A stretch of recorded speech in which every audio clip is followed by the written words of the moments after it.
গুরুত্বপূর্ণ কিছু সমার্থক শব্দ। মাই ডিয়ার অডিয়েন্স, অম্বর শব্দের অর্থ আকাশ, অশ্ব বাজি, ঘটক ঘোড়া,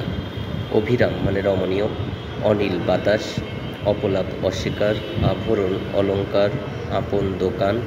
আগুন হুতাশন বৈশ্যানর পাবক, অভিনিবেশ মানে মনোযোগ, একই সময়ে মানে যুগপৎ, খরপর্ষা মানে শানিত বর্ষা খরপর্ষা, গৃহ নিকেতন আগর বাটি সনদ, গন্তব্য মঞ্জিল অভীষ্ট জটিল পথ স্থান, নীর পানি জল বাড়ি অম্বু পয় সলিল উদক, নীর নীর শব্দটি যুগল অর্থে পানি এবং আবাস, নারী কামিনী ভামিনী আত্মজ কান্তা, পুষ্প ফুল কুসুম রোশন, পৃথিবী অখিল অবনী দুনিয়া, পয়জার অর্থ পাদুকা অর্থাৎ পায়ের জুতা বা স্যান্ডেল, পাদ্য শব্দের অর্থ পা ধোয়ার পানি,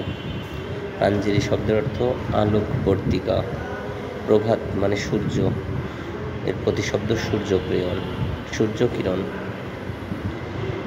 কয়াকার মধ্যে রশ্মি পানি, এই শব্দের অর্থ হাত কর বাহু ভুজ হস্ত, বিহঙ্গ সমার্থক শব্দ নয় কোনটি প্রসন, খক পাখি এগুলো বিহঙ্গের সমার্থক শব্দ, মৃগাঙ্ক মানে চন্দ্র,